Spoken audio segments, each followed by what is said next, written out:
The re-engagement's doing really well in like one of our regions. So that one definitely surprised me. 90% of our revenue comes from there. It's basically a free marketing channel.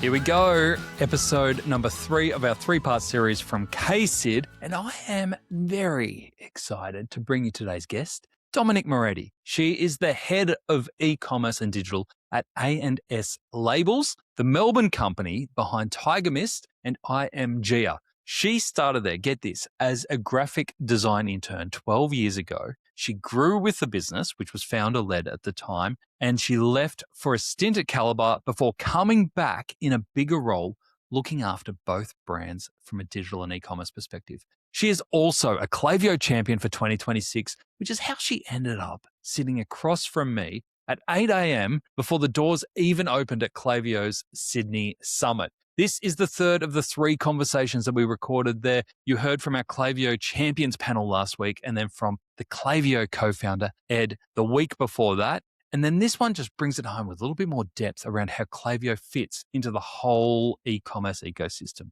Now, a lot of you may already know Dom. She spoke at one of our e-commerce socials in Melbourne a couple of years back, and the room just fell in love with her.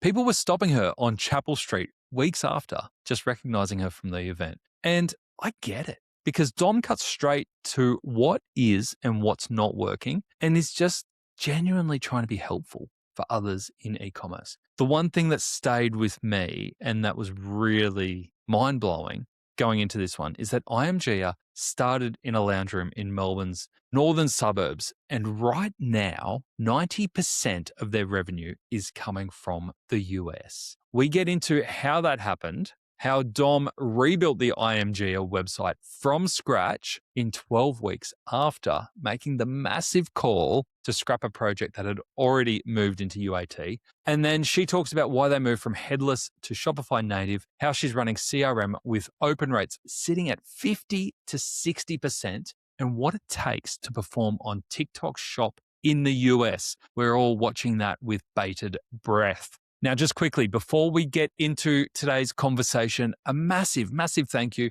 to our partners at Klaviyo and at Shopify for making Add to Cart possible. And if you haven't joined the Add to Cart community yet, it's free and it's available at addtocart.com.au. Go sign up and you get to be part of great conversations with everyone else who's listening. That's the fun of it. All right, let's get into this conversation with Dominic Moretti. Dom, welcome to Add to Cart. Thanks for having me. How fun is this? We're in person. This is actually so cool. At KSID, you are the 8 o'clock session before the festivities have started. So we walked through the main foyer of KSID and seen everyone setting up. And I overheard someone just say, this is like Klaviyo Christmas. It definitely does look like that. Like the lounge, the bars, the gifting. There is so much. I was not expecting that. Yeah. We're really lucky to have Klaviyo supporting us. And you support Klaviyo as a Klaviyo champion. Yes, my first year. What does it mean? So I think there's a cohort of like 84 of us. And it's just a really good community where we get to like network with each other. We have little pods. We get to work through problems with each other. It's just a really good cohort of people across a wide range of brands. There are some people agency side as well. But I believe this year within APAC is like the biggest cohort they've had. So I think there's about 18 of us in Australia. We're like in APAC, and last year I believe there was only 4 people. So Does that mean you're really in the top 18 of Klaviyo users in Australia? I guess so. Is that a medal? I love it. I guess so. We're going to get all your secrets. I love it. But yeah, very exciting. We had our first Champions Day yesterday. So got to meet a lot of the APAC champions. We got to meet one of the co-founders of Klaviyo, which was really exciting. Ed? Yes, Ed. We've got Ed on the podcast. Yeah, so it was really good. Everyone was like firing away questions. A lot about AI and like what the roadmap and tech, like the tech is looking like in the future, and what like the next 5 to 10 years of Klaviyo might look like, what the interface might look like. So did he tell you anything he won't tell us? I feel like he would probably tell everyone. Okay, all right. We'll hear from him. That group, that bigger group, I suppose that's really important for you in your role. And I'm going to be a real bogan here. I.AM.GIA or I.AM.GIA? I.AM.GIA. You get it all the time. I could imagine. Yeah. So at I.AM.GIA and Tiger Mist, because 90% of your sales, from what I understand, is actually in the US. So connecting with Yeah. that global knowledge base must be really important as you're operating that market from here. Yeah. So the US for us is one of our fastest growing regions. I.AM.GIA, is now about 90% of our revenue from the US. Tigermist is probably around 70%, but both the brands started here in Melbourne, like from a local little suburb in the northern suburbs. So it's wild to see how much the business has grown, and especially over in the US. So our main focus this year is like honing down on the US. But yeah, expansion's growing really fast over there, which is really exciting. So yeah, having a cohort of people that you can connect with all around the world and then speak to people from the US and whatnot, it's really handy to have those relationships. How do you compare the US people, US users to Australians? Are we all right? I feel like we're good. Yeah. I feel like we're good. There's just a lot bigger companies over there. Yes. Yeah, the Um, numbers are on a much bigger scale. Yeah. Okay. Tell us a little bit about your journey before we jump into Mhm. what you're doing at I.AM.GIA and Tigermist, because we've known each other for a long Yeah, time. we have. And we were lucky enough to have you on an Add to Cart panel in Melbourne. Yes, Melbourne. That was Couple like years 2 ago? years ago now? Yeah. It's gone so fast. I had so much good feedback on your panel. It was wild. After that event, I was like walking down Chapel Street, getting lunch, like on my lunch break, and I was having people stopping me, being like, Dom, and I'm like, hello, like didn't know who they were. And they're like, oh, I saw you speak like last week. It was crazy. And people from work were like, are you famous? I'm like, no. I'm just Add to Cart famous. Yeah, there was so many. Doesn't make me rich. It looked like there was a lot of people there on the day, but then there was so many more that I hadn't even gotten to like speak to, but then would say something like in weeks after, or as I bumped into them in the streets good. or at other events. So yeah. I love it. Well, you were It was- phenomenal on the panel. You Thank gave you. away so much and it was really practical. And I think a lot of people turn up to events just expecting fluff. And you're like, actually, no, we're going to cut the shit. We're just we going to don't get like into the it. fluffy talk. And we're going to get into that. So tell me about your story, because your career, from what I understand, started at Tigermist. Yeah. You recently did a stint elsewhere and Mhm. you've come back into the business in a bigger, better role. Yeah. Tell us about your transition and how you've learnt everything that you've come to know around digital and e-com. Yeah. So I actually started with Tigermist probably like 12 years ago now as a graphic design intern. Wow. So it was kind of my second gig out of uni. The business was very much like startup vibes back then. Like it was very small. Head Founders office. still involved every day. Yeah. Head office there was me and like 2 other people.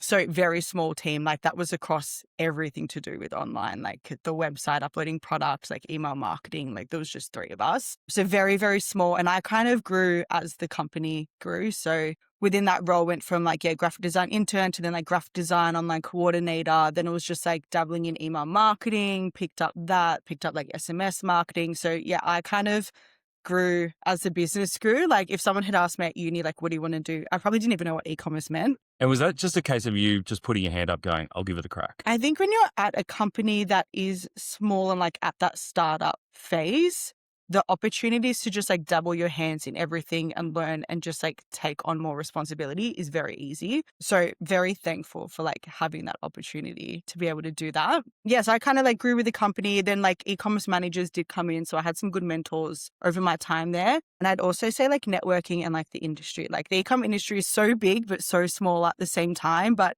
attending a lot of events and whatnot, it's like the conversations you have with people at the networking events, that's as well where I think you like learn a lot. And even just building those relationships to then message someone on LinkedIn being like, hey, we spoke about this. Can I like pick your brain for a bit? You're really That good at definitely that, helps because I as think well. there is a trap that you can get in, especially when you've been at one place for a while. And Yeah. I talk about for a while in e-commerce being over 2 years. Yeah. It's very easy to get comfortable and go, well, this is what I do. I'm in this business. I need to know this business. But you've always, no matter whether you've been in a business for 2 years, 5 years, 10 years, it's like, I'm going to be out there. I'm going to be talking to people all the time. Yeah, because you don't know what you don't know. And that's my thing with anything where it's like project management or like the industry. You don't know what you don't know. So yeah, I was at the company for like 9 years, then decided to leave. I thought it actually got to a point where I was like, I'd hired an e-com trading manager. So I was kind of in a bit of a rut where it was like trying to deal with the BAU of the business, like the run and then the project and like the future state. and trying to manage all of that becomes a lot on top of like your email marketing, your marketing strategies, your e-com. Like there's so many different elements happening. So I'd finally hired an e-com trade manager. And I just remember having this moment. I was like sitting at my desk and like the team's all around me. And I was like, if I was to go somewhere else and just try something else, I feel like I'm leaving the company in really good hands right now. And I kind of felt at peace in that moment. So that was when there a moment that triggered that? I think I was just like really confident and really proud of the team. Yeah. And like they just knew how to do things. I didn't have to like pull them up on anything. They didn't really need training on anything. They were just like in a really good place. That whole run part of it, I was like, they've got this. Yeah. And I felt at peace. And I was like, if I'm going to try another business, like now's the time. So from there, I moved to Calibre for just under 2 years. Very different business. So I didn't realize how different it was going to be until I got there. How's it different? Well, so like Tigers and I.AM.GIA is very like digital first, pure play company, women's fashion. Yeah. Going to Calibre, which is a business that's been around now for 35 years, men's luxury wear. Like the customer is different itself. How men shop and how women shop, very different. But their business as well is very like omni-channel, like bricks and mortar first. Digital's kind of like a new channel for them. So the challenges I had in like a pure play business versus like a really omni-channel. That would have been wild for you. So different, yeah. You've got me curious. What's the biggest difference between how men shop and how women shop? So I feel like women just see something and they love it and they will buy it. They don't need a reason to buy it. There might be like an event on the weekend or it could just be a trend that's really hot and they've just gotten onto that. Whereas males, I feel like you would look outside the window and it would be raining and it's like the first cold day of the season and you see people checking out with like 2 tops, 2 pants, 2 shoes, 2 jackets, 2 jumpers, and you just know they don't have a winter wardrobe. It's because when we find something, it's like, I'll have that in 4 different colors, thanks. And that too. They then, like, you'd see them buy like a chinos or a polo that they'd loved, and then their second order might be buying the same thing, but in like 5 different colors. Yeah. Men are a lot more predictable, I think, with their shopping behaviors. Like just in general. Yeah. Whereas Mirren is just like trends. If something's hot, you don't need a reason to shop. And we also like the weather doesn't. You own a fashion brand. Yeah, the weather doesn't influence us either. Like if something's hot, like we will go out without a jacket. Maybe more so in the younger years. Now I can't get away with that as much anymore. But yeah, that was even just learning that consumer behavior was so different as well. Yeah. Okay. So now you're back at Tiger Mist on I.AM.GIA. What brought you back? Because after 9 years there, stepping away, even if that was a great learning environment and it wasn't the right environment for you, that's still a big call to come back to a company where you've done your formative years to go, there is still a challenge here. There's something really exciting about this business. Yeah, just lots of projects and like knowing how digital first, tech first focused they are. The company was always one to like adopt things really quickly. So I think in the time of like there's Agentic AI and like we were rebuilding websites, launching apps, there were just so many projects that I wanted to be a part of. Yeah, so I was kind of excited when they called up and said like what was on the roadmap. And I kind of thrive in like environments where there's like projects, there's challenges, new tech. Chaos. That's where I thrive. Yeah. So what was the first project you stepped into? There was a couple all going at the same time. So we were launching our 2 apps and launching our I.AM.GIA website. So kind of jumped into the I.AM.GIA website first, had to kind of navigate that a little bit and change the plans there, and then went into the apps, launched those, and then relaunched the I.AM.GIA website. What do you mean about changing the plans? Well, so they had already started the project when I'd come into the business, and I am a sucker for like UAT, and like anyone that knows me, I've got an Excel spreadsheet. It has like 20, 30 tabs on the bottom and like 800 tests. I am never launching anything if like that spreadsheet is not all in the green. Like if there are yellows and reds, like we're not going live. And being so there's no risk acceptance at all. No, I would rather like kill all the bugs beforehand to lay a project. Wow. Than go live and have like a really bad customer experience. Because that's not common in e-commerce. No. Why? I think it depends on the project. Like some you definitely can launch a bit earlier and finish things later. But when it comes to like this was meant to be a new website going live before Black Friday. Okay. With how much we were investing in stock, with the targets that we had. When I like after UAT was conducted, I was like, there is no way we are launching this website before Black Friday. We've got a website right now that works. It's not broken. And were you going from something to Shopify? Yeah. So our current website was Headless. Okay. So yeah, the reasoning was we wanted to move away from Headless, go back to Shopify just for more flexibility for the team. Headless made sense at the time, probably not so much anymore. And I suppose Shopify's come so far with markets and everything like that to allow you to operate both. Back in the day when we'd moved to Headless, it was kind of like you did it for like site speed. That was kind of something that Shopify was a little bit behind in. We had 4 websites. We had an in-house developer. So being on Headless and having a developer like write a scripted code and just deploy it across all 4 sites, it was a lot easier. But I think as time has like evolved, you've now got like your sidekick that can write you code and like so many changes you can make so quickly. Having a headless tech stack, whilst it does still make sense for some businesses, for us, it just didn't make sense anymore. So yeah, coming back in, tested the website and I was like, this is a huge risk if this was to go live for Black Friday. So kind of held that project. And did Black Friday still go well? Really well. Okay. Like our best year to date. Really, really exciting. But yeah, basically started the project from scratch. There were that many issues with it. It wasn't worth fixing. We did try to fix some, but... So you're in UAT with an agency? Yes. And you decide to scrap the website totally? Yeah. Oh, that's a big call. Yeah. Changed agencies, started the full project again. We scoped out the website, designed it, redid UAT and launched it in 12 weeks. It was probably the fastest project I've ever worked on, but there was honestly no hiccups and it went so smooth. I'm not going to ask you to name the agency. No. Because that's not fair. But what was the phone call like when you call the agency and you go, hey, I'm Dom, I'm back, and we're scrapping this website that's in UAT? Well, fortunately, I was kind of in Europe, so I didn't have to make the phone call. That's what juniors are for, those phone calls. Yeah, so I feel like they probably weren't surprised. Yeah, I found out afterwards we've had a lot of people on our accounts now at different businesses that were all a part of the project. So I've like filled in a lot of gaps of like things that happened at the time. Yeah, that's hard from an agency perspective too, when you've got staff turnover and people are in. It doesn't make it easy on either side of the project. So yeah, we ended up just like restarting again, 12 weeks. My favorite saying is like fail to plan, plan to fail. So we had a very strict timeline we had to stick to, design meetings that like the attendees, if you're on that call, like you could not miss it. We were signing off on like deadlines. There was one instance where like some of the development side took a little bit longer, but we'd added in buffer time for like the UAT and content population at the end. So, and did you keep that buffer time hidden? Like no one knows about that buffer time built into the plan? No, like myself and the team, we know about it, but I also trust the team and like we know like that 800 tests, we knew from that first time we could get it done in 3 days. So I think we'd allowed like a week or in a week and a half for that, but we knew like we could do it in 3 days. So that was then time that we recouped back from like some of these dev delays. So we pretty much stuck to the timeline. Awesome. Yeah, 12 weeks start to finish building a new website.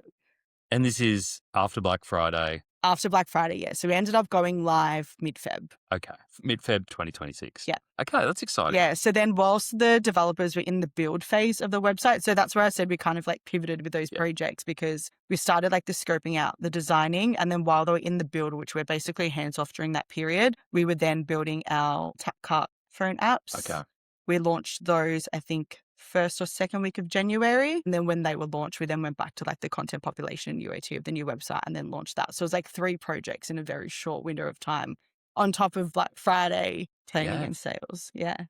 And what's the thinking behind the apps? What role do they play in the customer journey? Yeah. It's just another, you know what? Years ago, when people were talking about apps in the business, I was not an app shopper, but over the years, I've definitely become an app shopper. So the biggest thing for me is like the push notifications. Yep. It's basically like a free marketing channel to market to your customers. SMS is such an expensive channel. So the more customers you can get on your app to then leverage those push notifications, it's so much cheaper for the business. And only last week or the week before, we've launched all the like AI app notifications. So I think there's about 8, maybe 10 flows now within Tapcart. And what are they allowing you to do? You basically train the agent with like your tone of voice, what to say, what not to say, what emojis to use, how you want to discount or like write your CTAs. And basically within those customer journeys, it writes the subject lines, the messages, all for you. So a bit more hands off.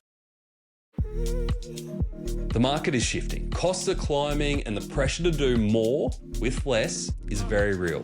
But when resources are tight, you can rely on Shopify, the platform that's consistently first with new capabilities. Shopify invests significantly in R&D and drops more than 150 updates every year, evolving with you and absorbing complexity so that you can focus on what moves your business forward. From AI-powered insights to the world's best converting checkout, Shopify is designed for the next era of commerce, helping you sell more, scale faster, and future-proof your brand. Build for what is next with Shopify. Visit Shopify for Enterprise to learn more.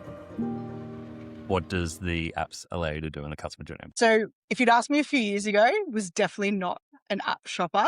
I was more of like a browser shopper, but now I've got a whole folder of all different shopping apps. And the thing that I love about them is the push notifications. It's basically a free marketing channel that you can contact your customers. And SMS is such an expensive marketing channel too. So to be able to contact your customer on their phone with a very similar experience, but not cost a business anything, that's pretty much like my biggest aim is like get as many customers on the apps as possible to leverage those push notifications more. And only last week or the week before we had launched all of our AI notifications. So you basically train up the AI agent with like your tone of voice, what emojis you use as a brand, like what CTAs, like how to write them, how not to write them. And they basically just trigger so many different flows from like your welcome, your browse abandonment, low in stock, back in stock, price drops. So it's only been, I think, 2 or 3 weeks that we've gone live with them and the ROI is already insane. So I can only imagine as our database grows a lot more on the apps and we get more downloads, how effective this channel is going to be for us. Do you have to incentivize your customers to download the app, or are they naturally going there because they're high repeat purchase? Yeah, we do have like a discount on the app for their first purchase, which we've got like 5% higher than what our email sign up is on our website. But we're also doing like app exclusive promotions and products. So we're actually seeing we get like a spike of downloads when we do like a promotion that's only on the app, and the customers can't get that anywhere else. And the idea being that that promotion then offsets the cost that you would normally be marketing to them with SMS. Yeah, the end game is not to spend as much SMS and get them all on the app. Good, good. And tell me about the website. And I'm keen to understand what was the biggest challenge for you when building the new website. Obviously, you've got multiple markets, but did I read right that you've also got 15,000 SKUs? Or is that a bit of generous reporting somewhere? Maybe if you count variants and colors, potentially. Like we've got for I.AM.GIA, our Blair set. It's like a track set. It comes with like a hoodie and a pants. And that alone comes in like 44 different colors. And that's like our biggest product at the moment. Are you taking photography of all those colors? Yeah. Wow. Yeah. That's a huge job. Yeah. It kind of blew up with TikTok and TikTok Shop. And yeah, we just keep rolling out new colors and they keep loving all of them. So we've got like snake prints, solid colors, polka dots, everything you can think of. We even do some collaborations. So we did a collaboration with Sexy Red at Coachella. Yeah. And she was wearing like custom Gia and her backup dancers were wearing custom Gia. And now we have a sexy Blair set on the website as well. So we kind of tied into collaborations too. You must have to move pretty fast with those kind of collaborations. Yes and no. Sexy Red is like a big fan of I.AM.GIA. So she's constantly like in the product and promoting us, which is really helpful. That's cool. So then going back to the website, what was the biggest challenge? What was the thing you had to really get your head around? Do you know what? Probably the biggest challenge was just making sure like everyone was aligned and sticking to all the dates and just making everyone aware, like if we're missing anything, like it will push out the project. That was probably the biggest thing. And then I think just coordinating like all of our partners. Yeah. But the way that I like to work with partners is like they're an extension of your team. So like culture fit wise, they need to be the same as like who you would hire internally. So that also wasn't really difficult on the day, but it was just coordinating things from like an SEO perspective or like the timing of the actual day. And especially going from Headless to Shopify native, there's a few more things that you need to consider versus just launching a new Shopify site from a Shopify site. So it's just coordinating like our developers, our SEO agency, our developers from the Headless site as well, like what needs to be wound down from like AWS, the redirects with the domains, like who's handling all of those steps. But then fun stuff. All the fun stuff. Some of those are a bit too technical for my knowledge, but it's just about getting the right people in the room to have those discussions, have everyone working from the same doc. So we kind of asked everyone individually what they would own and what the order of things that they feel should have happened on the day. Then we ended up getting like our developer that was running the new project to put it all in one doc together, assigning it to everyone. And then we jumped on a call prior to just to be like, is everyone comfortable with this? Is there anything we've forgotten? Is there anything that needs to be changed or swapped around? Like I said before, what you don't know, you don't know, but just getting everyone in the room together and having like different brains from different departments as well, there was no gaps. And then the day of go live, we had a kickoff call with everyone just to go over like, okay, this is the game plan. This is what we're doing. This is a sheet we're all referring to. This is a Slack channel if you have any questions. And everyone just basically worked through like step by step. And then in the Slack channel, be like, okay, step 4 is done. You're good to start step 5 if they were then like assigning the next task. So it's just that not waiting for tickets to log. It's like, it's got to be real time. It's just got real agile, real fluid, Yeah. and just making sure like you obviously need exceptions. You can't be like raising tickets on the day. Yeah. Cool. And so obviously we're here at KCID and you're the Klaviyo champion. I've said the Klaviyo champion. I'm the only one. And you've just said that SMS is too expensive and you're trying to avoid SMS. The team know. Tell me, how are you approaching CRM differently? What do you think makes what you're doing at I.AM.GIA and Tiger Mist different to how others are using CRM? In terms of going back to the cost of SMS, it's not so much we don't want to like use it at all. It's just being more strategic with how we use it, when we use it, and just making sure like year on year, those costs aren't like getting really out of control over time. Which is good from a cost perspective, but also from a customer perspective, right? Because it's the communication that you can't avoid. And it's the first thing that customers get pissed off about. So it's probably good on both sides. Yeah. So with the SMS as well, like right now we are currently just testing, we're changing our thought process of how we handle like SMS. So we're kind of looking at customers that are engaged versus not engaged. So unengaged for SMS is someone that's like received SMSs within the last 12 months but have never purchased, and really looking at what is that ROI for each one we send and which ones have a positive ROI and which ones are negative. And then now we're currently building out a strategy like, well, based on that data we've seen for our unengaged customers with SMS, unless you've got a really enticing message, it's kind of not profitable to message them with an SMS message every single time for every campaign. And again, it depends on regions too, because like the US SMS is cheap. Yeah. And for like I.AM.GIA, 90% of our revenue comes from there. So SMS is a better channel. 90% of your revenue comes from SMS. Sorry, from the US. Sorry. Yeah. I was like, about to say. If it was 90% in one channel, I'd be. Because when you said 90% in the US and then 90% from SMS, I was like, holy shit. No. As in, because 90% is from the US. The US rates are a lot cheaper than Australia. Whereas Australia like costs 4 times the amount. Yeah.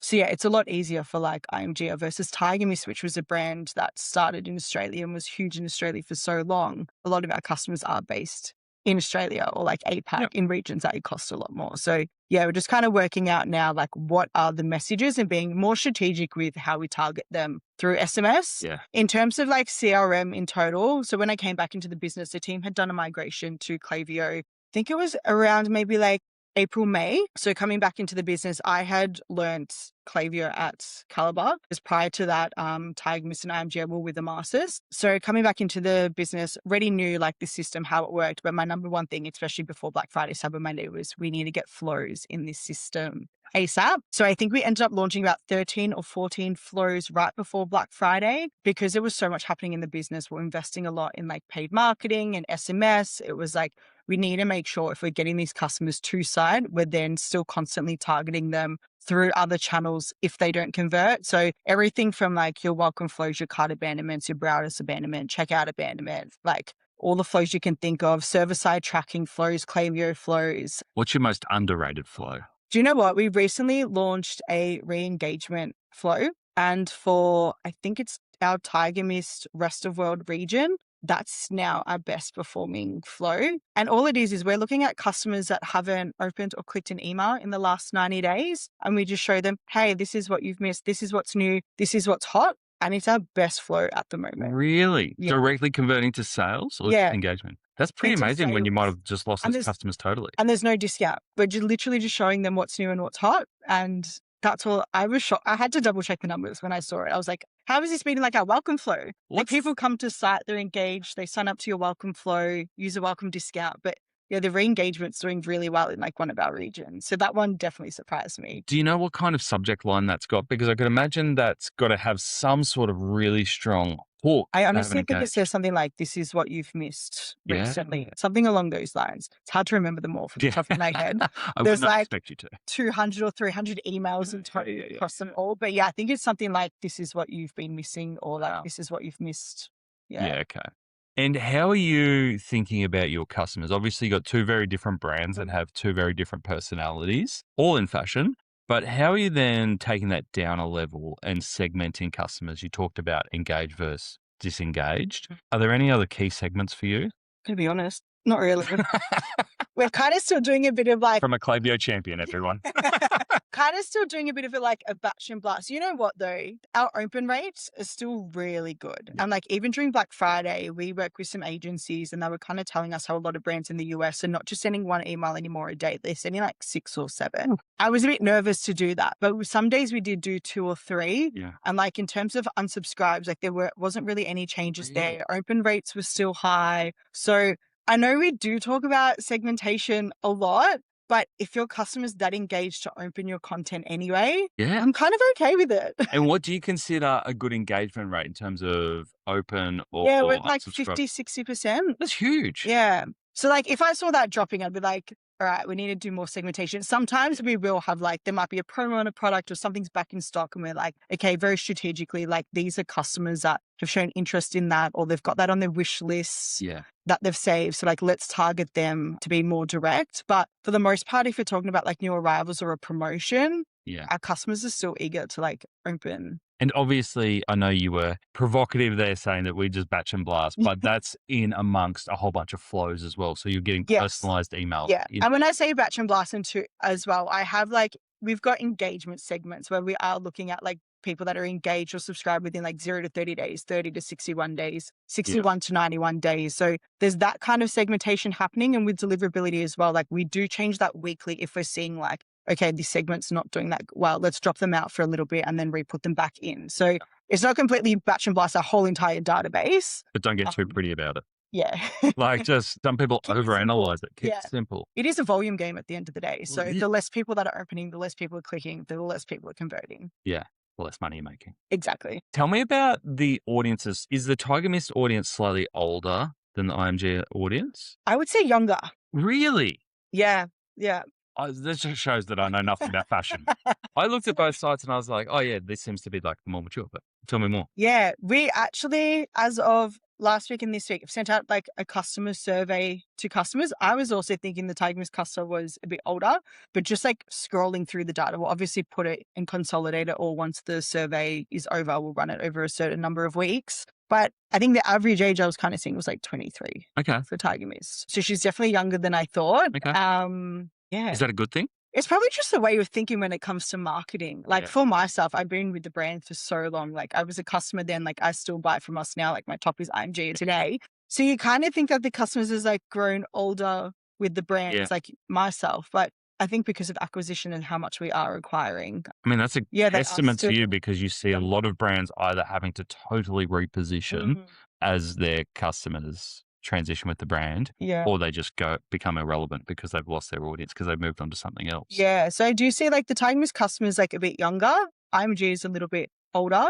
But I think as well with I.AM.GIA, it's very different because of like the collabs we do, the celebs we work with, like the viral products. TikTok shop over in the US is huge. So yeah, it's a very different playing field. And like back in the day as well, if you were to ask me, I would have said that they were probably like the same customer. And I think it was more so like when we first launched, like the suburb we were in and being in Melbourne, like it was a bit more localized. Everyone kind of knew us here. But then I.AM.GIA very quickly within like the first 3 months had like stylists reaching out and got worn by some really big celebrities. So I think the audience changed very quickly. Very cool. Well, my reason for asking that question was those engagement rates are phenomenal. And there's a lot of talk around the younger generations not engaging with email anymore and it, being lost to social and SMS and Snapchat. You're obviously getting huge engagement. Have you had to do anything different from an email perspective, whether that be in the messaging, the design, to really make sure that it's engaging in terms of the way that younger consumers want to work with email? Yeah. You know what? I feel like this has been said so many times, like over the years that I've heard. And then there's like the opposite where it's like email's not dead. Yeah. And like, I don't think it is. I think it's just giving them the content that they know and love. Like we could send a campaign, be like, as seen on, and it's got like an influencer's name, and having that content that they've seen on Instagram. And it's just making sure your content flows across all of your channels. Like if you're going to have only your e-com images in your campaigns, but then social's very social driven, lifestyle images, that's probably not going to work. At the moment, we're actually trialing putting like a TikTok feed within our emails and adding that into like our customer journeys as well. So they can kind of see some snippets of videos of like, say they've abandoned a product or browse abandons a product, like showing that product, then having like a TikTok feed of videos of that product. And you're linking that out to TikTok? So when they click into that, it goes into like a TikTok like kind of feed that they can then shop directly from there. What do you mean a kind of TikTok feed? Well, we use Tolstoy. Okay, cool. Yeah. So it's basically like the TikTok feed that flows into Tolstoy can then be like embedded into email. So it kind of emulates that TikTok experience, but it doesn't direct them to the TikTok app. That's smart. So we're currently working through that at the moment. I love Tolstoy. I think it's such a cool. So cool. They're like deploying features every week. I'm like, I can't keep up. Obviously, we're at KCID and we're going to hear a lot of new features and developments. Where are you kind of pushing the boundaries as a Klaviyo champion? Like, where are you really pushing it when it comes to CRM, SMS, even customer understanding? What are the things that you're really latching onto? AI. Yeah. As much as we can. I'm currently trying to build like reports using Claude. And this was a big discussion like yesterday at Champions Day. It was just like AI and where's AI going within the platform. Did you solve it? Is it all done? You kind of know the future 10 years out now? It's working on things. I don't know. I'll let him talk to you about that if he wants to let you know on your podcast, on his episode. But yeah, there was a lot around like AI, but a lot of people in the room as well, just speaking to like a lot of the champions are all trying to like get all the Klaviyo data into Claude to help like build strategies, learn where like the optimizations are really quickly. Do you think that's a good thing? Is that you've got this platform, Klaviyo, friend of the show, and they've got all this data. I think they've got 200,000 customers now. So it's a huge pool of data. Yeah. And obviously you can have AI in the platform or you can connect it to other platforms so that you can analyze it and use the data however you want. So if Claude's it, then that's great. Are you spending most of your time now in Claude analyzing that data using an AI perspective, or are you using in-platform tools? Probably both at the moment until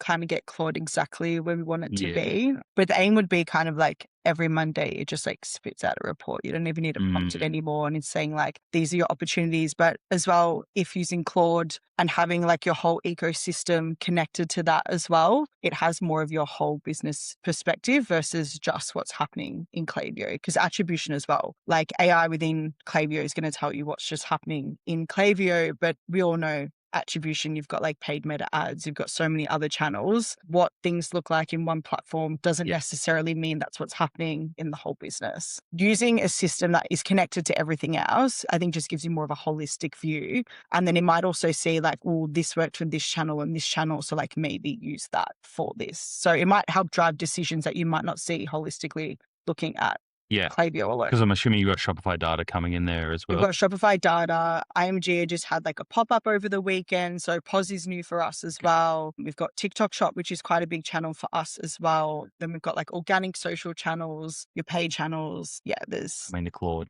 A lot. Yeah. That's very cool. And are you using the MCP? Yes. Yeah, okay. Has there been anything interesting or insightful come through what Claude has given you from connecting that data that you wouldn't have been able to get yourself? Probably not so much just yet, but I think that's the whole thing of like learning the process, tweaking it. It saves a lot of time. Yeah. So it's more focused on productivity and cutting out the boring stuff. Yeah. Rather than spending like a whole day Monday, like trying to write your trade notes and find the insights, you can get them a lot quicker. And then the team's just focused on doing the actions versus trying to fight the data to then understand what they need to do. So yeah, more action focus versus reporting focus. Yes. Yeah. Booty prides itself on making some of the most comfortable underwear on the planet. Soft, breathable, no bothersome seams. But behind the scenes, their marketing stack, well, it was a lot less comfortable. As Booty scaled across Australia, the UK and the US, Customer data was scattered across email tools, on-site forms, and paid platforms. Getting clear insights, let alone taking action, was slow, clunky, and as pleasant as a wedgie on a hot summer's day. So they simplified everything and unified their channels in Klaviyo. With one view of the customer, Booty could finally understand how people browse, abandon, and buy, and then trigger personalized messages across email, on-site paid, and SMS without adding more tools or manual work.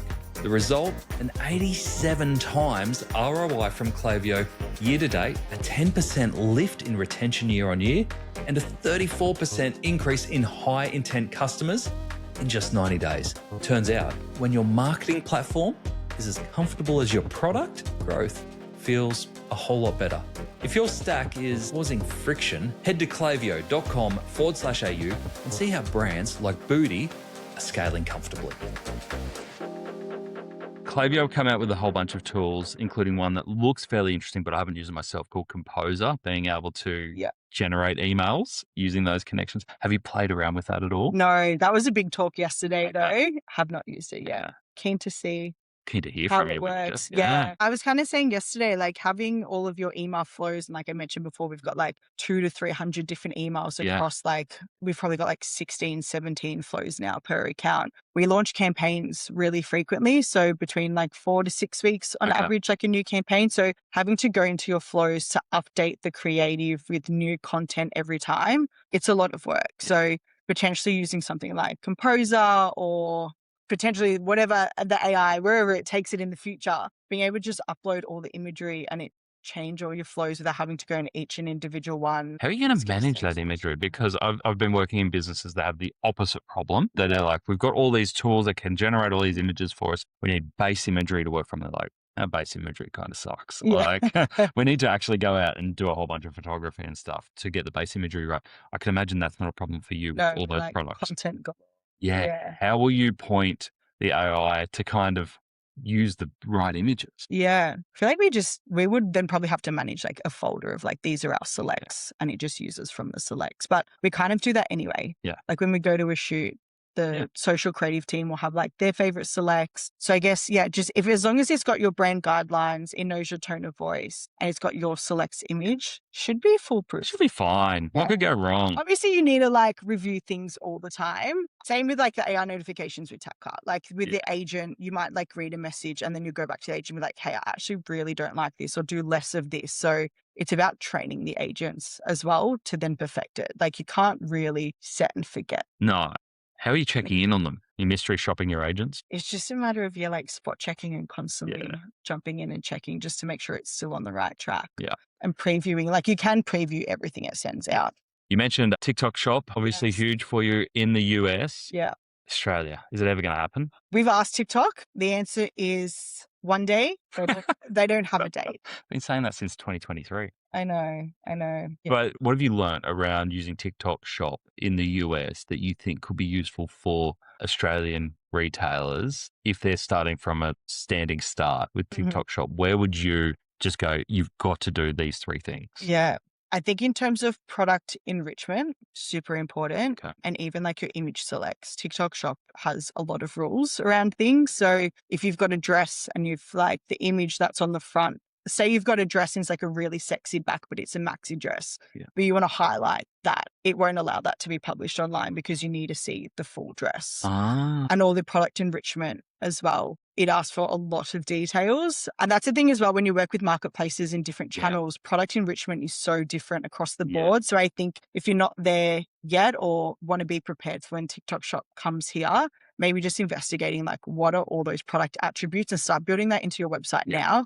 Again, with like Agentic AI, like ChatGPT and Copilot and all of that stuff anyway, that is so important to show up in all of those places anyway. So I think having your product enrichment right is probably the biggest thing. The other things as well, SLAs in terms of like shipping fulfillment, dispatch fulfillment, they've got very strict timelines there, and like customer service. So making sure your teams and like all your SLAs are really tight and are like working to their standards. Are you using TikTok fulfillment? No. Okay, no, that was a scary email that they sent that was out. full on. Yeah. So you're hanging on. Yeah, so they kind of sent out that email saying TikTok fulfillment was kind of happening across the board. I think a lot of big brands kind of didn't like that. There also wasn't a lot of notice. I think it was like a No. 4-week or 8-week notice, which if anyone was going to move to a 3PL or open up a warehouse, Yeah. like that's months to like a year project. Yeah. No one's doing that in that amount of time. And then they kind of backpedaled a little bit and said it's only for the smaller brand. So I guess if you are a smaller brand, that is something to consider, but it's not compulsory for all brands now. Okay, cool. Thank God.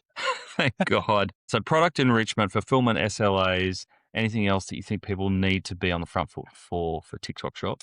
Being present. I think we see when we're like consistent with lives, it constantly improves. As in weekly? Weekly Yeah. is good. I do know there are some brands that have at least like 3 a week, or if they are doing 1 a week, like they're doing lives for 3 hours plus. So just being prepared for that. And it's a skill, isn't it, to do a live? Yeah, you need someone that's really confident in front of the camera and can talk. But even like if you are going for 3 hours, like no one's going to sit there for 3 hours. No. So run the same script 3 times and just do like an hour And to then make up that time. Do you use all your lives just as content then that you can splice up and use elsewhere? I don't think we have at the moment. Okay. Yeah, it's been more so like if you've had a promotion, the girls will like talk through the promotion. If they're in new arrivals, they'll showcase the new arrivals. We often get people in the comments like, hey, can you put this on? Can you put that on? So the girls kind of like go away, come back, like the fastest changes I've ever seen. Like, wow, she dressed that quick.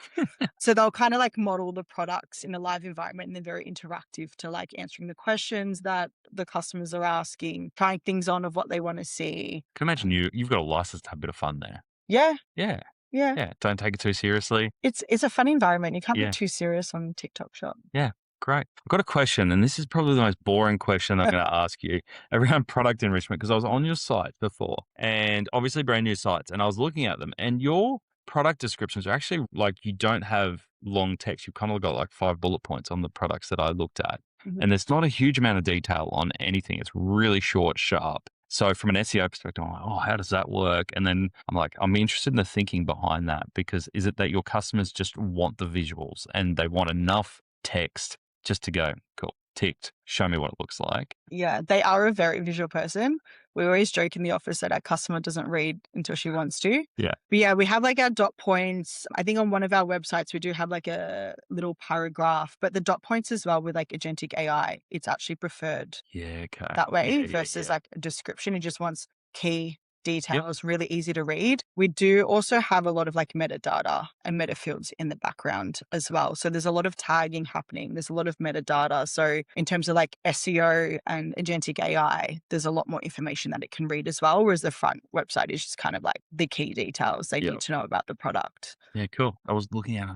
It's interesting. I want to know what they're thinking. The Agentic Yeah. AI makes a lot of sense. Yeah, I feel like once you describe the product though, there's probably not too much to talk No. about. Like it doesn't really We help could- having Fluffy be like, wear it day to night. And that's what we used to do back in the And day. it But would be the natural thing to do, Yeah. right? Is to create a whole bunch of fluff, because consumers are used to seeing text, paragraph, dot points. Yeah. Technical details. just get straight to the point. Love it. We don't have a lot of attention span time to No. grab their attention. So just give them the key details. Love it. Tell me about you. How do you keep a balance? Because I could imagine that you've got a team here and you've got a business that's running on US time, Australian time, constantly dropping new product. Key shopping times are probably late at night. How do you resemble some kind of balance in your life? I would say anyone in the e-com like marketing space, like we're attached to our screens and our laptops Yeah. constantly. It's a really hard one to balance. But I feel like if you've got a good team that supports you, it's easier to switch off at night. So I do try and I'm a bit more like aware now. I'm like, okay, work my work hours. Unless I'm like wanting to work after hours, I am kind of switching off. I will still monitor things if there's an emergency, and my phone is always available for Teams if anything goes wrong. Yeah. But yeah, a bit more focused. Like, okay, these are my work hours. I'm now going to go to the gym, go walk my dog, go to a bathhouse. Just having those things that you can switch off and also be away from technology. It's in our day to day. I imagine the Constantly. pings must be constant for you. Constant. It's so easy to keep them on. Yeah, there's so many times that, like, even in the US, like you could be asleep and your phone's going off at 4 a.m. because something's happened. So yeah, always being available, but not always having to be online and present, I think is so important. And I'm always the one in the office as well. Like if someone is sitting at their desk eating their lunch, I will grab them and be like, go to the lunchroom. Like you need a break. Because the thing is as well, like if you don't switch off, you don't like go for a little walk, get some fresh air. If you're stressed, you kind of like your mental state it becomes harder to manage, or like you get home, you're like, I'm mentally exhausted. I don't want to work out today. But then you kind of get in a rut and Yeah. feel like you spiral a bit easier. Like things that might not be that stressful Yep. could then feel more stressful. And I also feel like when you do switch off, sometimes that's when your best ideas Yeah. come out. I've been like doing leg day, like Yeah. pushing weights, and then be like, oh my God, I just solved that. I just solved that problem. Oh shit, the weights are on top of me now. So yeah, sometimes just like getting away from that space. I even find there's been a lot of like a media and a lot of events Yeah. these days, and coming to these events, networking with people as well. Whilst you are still working, it doesn't always feel like work. And then you go back to the office and just feel so much more inspired. You've got so Yeah. many more ideas. You know what I find? I find that with Claude especially, I have these moments. I have like Saturday morning for me, and I usually wake up at 5 o'clock and the house isn't up yet. And I'll usually use that, and I've got no clients or anything to do. And I'm like, I usually use that as my Claude experimentation time. It's a fucking sad way to spend a Saturday morning, but it's like I get on. Old school reading the paper in the morning. Yeah, exactly. And then I go reading my paper. That's the time I'm building stuff and I'm like experimenting and just creating essentially. And you kind of got different projects and it's pinging you all the time. And you go, yep, cool, allow this, do this, do this. And I'll run it so hard until it expires. And I'm on a pretty big plan, but I'll run it so hard till it expires and it kicks me off. And then I'll go have a shower or something and I'll step away or be with my family and I'll go, actually, you're an idiot. There's a better way of doing that. Like, think about it from a different perspective. But I think without those limits, if I wasn't stepping away, I'd just be charging ahead because like, it's always doing Sometimes you stuff. just It's producing. It's you need the producing. fresh eyes. Yeah. Yeah, it's just the fresh eyes. Even like the way that I work sometimes is like I will go to speak to someone and I'm just like vocalizing what I'm trying to think. Yeah. And I'm like, I haven't got the answer quite yet. But then just me like vocalizing it to someone was like, never mind. And I'll just like walk out again. I like solved it myself just from speaking out loud. You've been a great help, guy. I was like, sorry, I just needed you as a soundboard. I figured it out. But yeah, sometimes it's just getting out of that environment, whether it's even then like working in a new space or just being away from your laptop and thinking about even like a pen and paper. Honestly, I sometimes think some of my best work is like on a plane with no Wi-Fi. Yeah. You're just there with your thoughts, with your laptop. There are no distractions, like you just mentioned. Except now I've been reconditioned because I was on the flight. Because now if I don't have Wi-Fi on a plane, now that I've introduced it, I get frustrated. Yeah. Like yesterday, I was like flying here and I was like, the Qantas Wi-Fi is not working. Oh, This is so inconvenient. This is horrible. But then I did remember back to that point where you're like, actually, it's great. I put music in and I can chill and do nothing. yeah. It was delightful. There's something really nice about just being disconnected from the world. Yeah. Going back to like old school thinking and, trying to solve a problem versus using AI to like, it's great. Yeah. But yeah, sometimes it's overwhelming. you just disconnect. Cool. Dom, next 12 months, I can imagine you're not disconnecting in total. I can imagine there's a few things going on. Yeah. What's your priorities? At the moment, we're rebuilding the I.AM.GIA website. All the way through, not stopping at you out and starting again? No, we're just in the final stages of the design and then it'll go into build phase and then back into UAT. What triggers a total rebuild of the Tiger Mist website? Because I was looking at it, like, it was a good website. Yeah, this one is maybe a little bit off-brand to what we would have liked for a new website, just with like a previous team working on it. The way that it was built as well, there's a bit of tech debt in the background that we need to clean up. So using that opportunity to kind of give it a bit of a rebrand. Tiger Mist just launched like an MVens collection recently and it blew up. So I think just with that and seeing like what responded really well to customers, we're doing like a customer survey now as well. It's just a good time for like a bit of a fresh start, fresh face. So that's in the works currently. From there, probably like an I.AM.GIA loyalty program. I did notice neither had loyalty programs. Neither have a loyalty program. We kind of do like unofficial loyalty things whilst we don't have a loyalty program. And then Tiger Mist would be next for a loyalty program. Okay. And then after that, maybe like global expansion, more so like UK, Europe. So that's probably the next 2 years cut out for me. And you probably have to launch everything in the European summer and be over there for it, right? I'd say so. Yeah. It makes a lot of We do have like some wholesale over there. Like we've got ASOS over there now. So that's a good opportunity to see like what are they buying? How are they responding to the brands? Give us some learnings before like going in there and dipping our feet in. Just having to be over there for 6 months on a working holiday kind of thing. Dom, thank you so much for joining us today. Thanks for having me. Thank you for being here bright and early on the morning of KCID, and I'm looking forward to what's coming up today. Great to hear your journey and Thank you. what you're doing at Tiger Mist and I.AM.GIA. I just think it's phenomenal to have people like you in our backyard, in our community, who have so much experience that you're willing to share, firstly, that you actually turn up to events and you share, and that you are taking on the world. So you're not content with what's happening just here in our local market. You are, like you said, part of those Klaviyo champions that are part of a global community, and 90% of your sales in the US. And I think having you here with us today is just phenomenal to share with our community. So thank you so much. Thanks for having me. It's been so nice. There you go, Dom. What a way to bring home the third of our 3 episodes filmed and recorded at KSID. Dom, thank you so much. I always appreciate you being so open with our community. Here are 3 that I want to share with you. Firstly, know when not to launch. This story actually gave me shivers. Dom walked into a project that was already underway, and not just any project, a massive replatforming project. She ran UAT and she made a call that it wasn't going live before Black Friday. She scrapped it, changed agencies, rebuilt the whole thing in 12 weeks. That's a big call when you're coming back into a business. Most teams would have already shipped and dealt with the fallout later. She didn't. She held her standards. She got a great result.